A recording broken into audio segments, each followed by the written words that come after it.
What's up, y'all? My name is Alex Kremer. I am the founder and CEO of Illuviance. And just a little background on me. Over the past 13, 14 years, I've been in tech sales or sales leadership at some of the best companies in the world. For about 5 years, I spent at Microsoft, moved over to an early stage startup called Outreach, joined it at around 25 million, helped it grow it up to 250 million, moved up to leadership, opened up our New York office.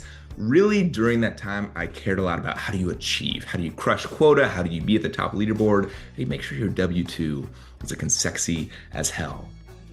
But in addition to that, over the past 13 or 14 years, I've also been really committed to my inner work. I've attended over 100 retreats. I've studied under teachers, mentors, coaches, therapists. I've gone to meditation retreats, all that sort of stuff.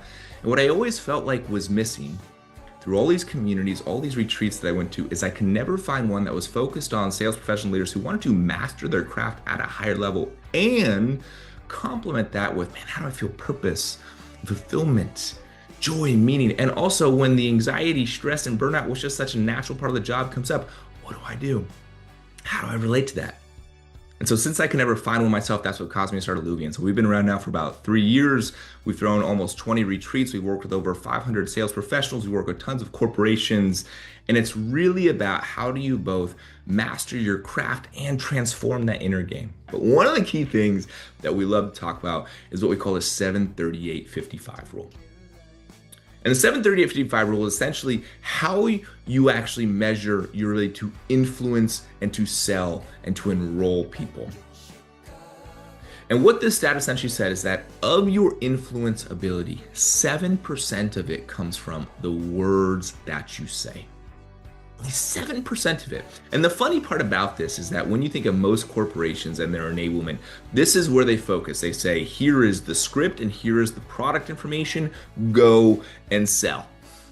And it works up to a point. The problem is that there's 93% of your influence that comes from something other than your words that you speak. And of that, 38% of it comes from your tonality. Now, if you've ever read the book Never Split the Difference by Chris Voss, he talks about this and he calls it the late night DJ voice. Essentially, can you speak from a lower tonality and slower? And actually, somatically speaking, in your body, it's can you speak from your gut? Because what happens when we start to become uncertain or feel fear or, oh my God, they're going to have an objection and I don't know how to respond to the objection, we start to rise where we're speaking from. We speak our chest, our throat, or our nose. We're talking really, really fast and we lose trust with people because we don't know what we're talking about. How do you slow down? How do you speak from here, your tonality? Beyond just the 7% of your words and the 30% of your tonality, 55% of it comes from the energy from what you are coming from. This is your frequency. This is your body language. Do you actually feel a level of aliveness and meaning and fulfillment? And whether or not the prospect can actually tell, they can feel it. They can actually pick up, oh wow, this person is making me feel good. I'm engaged. And that also comes with, can you trust them? And can they trust you? And can you trust yourself? I'll give a quick story. I used to manage a team and there was one gentleman, he actually followed me to another company. His name was Kurt. And Kurt, we had this massive deal. It's probably the biggest deal that Kurt's ever managed. It was about a $3 million contract. And just to put this into a frame of reference, he had about a 200K quota every single quarter. So let's just say if he hit this, it would be a nice paycheck for him. And put him on the map, let's say that. Remember, on this massive call, this was kind of the make or break call. We had their CEO, their COO, their CFO, all the C-level folks were on this call, and we prepped for this call probably for 2 weeks. We knew the talk tracks, we knew their potential objections, we knew the competitors. I mean, we had it all completely laid out. And I remember after all of this prep that we did, about 15 minutes prior to actually the call, I hop on the phone with Kurt and I say, Kurt, how are you feeling? He's like, I'm not gonna lie, I'm feeling a little anxious. And I'm like, yeah, I can totally understand that. I said, Kurt, there's 3 things that are most important for us to have prepped before every call. It's number one, what are we going to be covering? And I feel like we've done that really well. Number two, it's what's the hopeful outcome we want from this call? And I feel like we know that pretty well. But the third one, this is one of my favorite, is how do we want them to feel leaving this call? How do we want them to feel? And the beautiful part about this is they are usually a reflection of how you are feeling. Because if you are showing up stressed and anxious, guess what? They're going to start to reflect that. We actually have mirror neurons on our brain that actually start to mirror what other people are putting out. But I said, Kurt, if you are feeling relaxed, if you are feeling jovial, if you are feeling excited, guess how they are going to feel? He said, Alex, you're completely right. And what he actually is like, I don't need to prep anymore. We've done it enough. I'm going to actually drop into a small little breath work and meditation to get my state right, to make sure that I am coming in the right vibration. And guess what? We absolutely blew out the call and Kurt ended up winning it.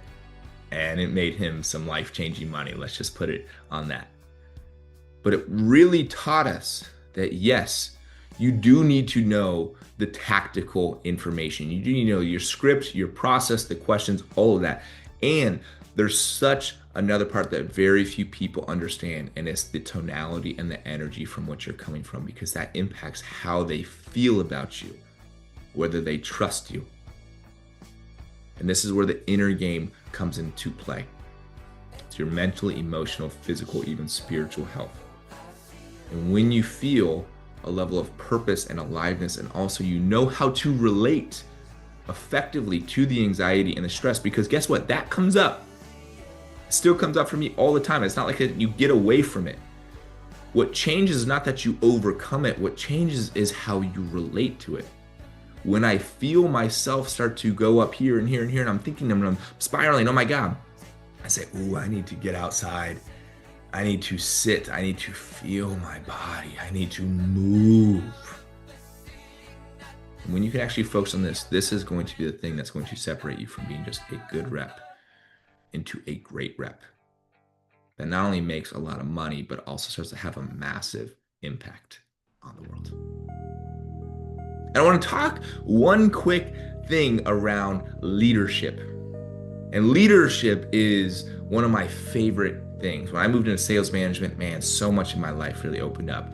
And I just want to say, to be a leader doesn't necessarily mean you have the title. You can still be a leader and be an individual contributor.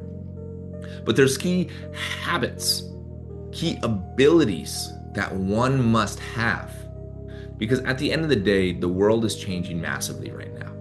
We are going into more uncertain times. And when there's uncertainty, people are looking, and in fact, people are craving leaders who they can look to for certainty, who they can trust. And so how, as a leader, can you actually have this level of calmness amidst chaos? How can you have this level of courage and trust that you're going to make it through no matter what? And I had this old boss, his name was David Rubenstein. He's an incredible sales leader. And he talked to me about, as a leader, you have to have three key qualities. Three key qualities.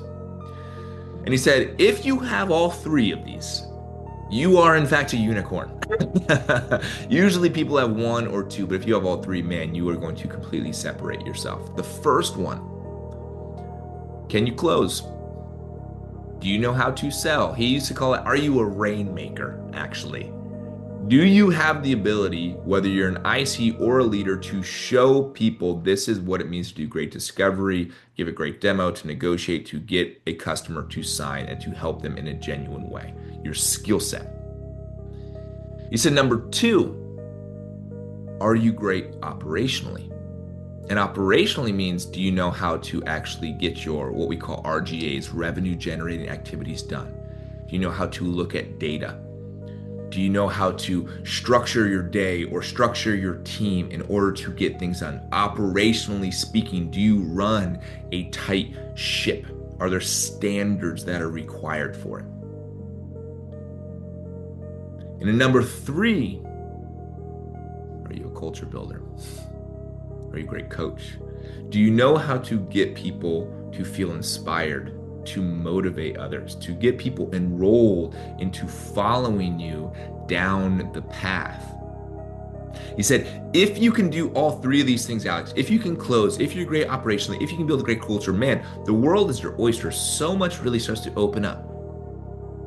But the thing about this is that as the world is changing, are you first doing this for yourself?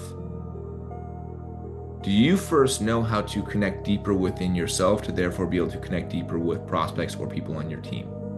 Do you know how to structure your life accordingly so that you, for example, make your bed in the morning so that you make sure that you can sweat every so once in a while?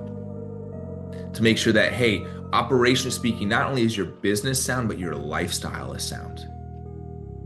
Do you surround yourself with people who are going to up-level you, who are going to hold you accountable? And of course, do you know how to effectively close and enroll people, not just in software sales or whatever it is you're doing, but also into your ideas, to your thoughts? When you can lead a team from this place, so much changes. I'll give one quick story here. I remember it was Q4 and I was leading our New York office. And I remember at that time, man, I was stressed. I was feeling anxious. We had a lot to go. We had not too much runway left in the quarter, and this anxiety and this stress was just permeating from me. And I remember I ended up showing up to one of my team meetings and I looked around at everybody's eyes and their shoulders and I was like, man, why is everybody else so stressed and feeling so much anxiety? And it hit me. It was me. It was because of me. I was the leader. I was the one setting the tone. And whether you're an individual contributor, your prospects are going to pick up how you're feeling. If you're a leader, your reps are going to pick up how you're feeling. If you're in a romantic relationship, your partner or your children are going to pick up how you're feeling. How do you first know how to connect deeper to yourself? I have this teacher one time who told me that, Alex, self-connection is the most important thing. When you connect to yourself, you can better connect to others. He used to say it's a 3-part exercise. Number 1, have a sacred place that you go to. This could be your couch, this could be a place in nature, this could be a cushion. Have a sacred place that you go to meditate, to prayer, whatever it might be. Number 2, have a rhythm of refill, meaning go there consistently. Not just one-off, not when you're feeling anxiety, not when all the time. Every single morning, I have a practice with myself. And number 3, feel. Be with your emotions, grieve, feel your anger. And sometimes that comes out in tears, sometimes that comes out, I scream into a towel. Sometimes that comes out, I laugh. But you want to move your energy and your emotions. Because what I see so often from people is when they're feeling these things, they like to put on the mask. They say, I'm doing great, I'm fine, I don't know what you're talking about. But in reality, I know there's something that's off with them. And sometimes they don't even realize it themselves. And that makes me trust them less. But when they're connecting themselves, I trust them more.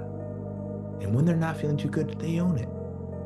Showing up real. And when you actually show up real and authentic and vulnerable, you actually give permission to other people to do the exact same thing.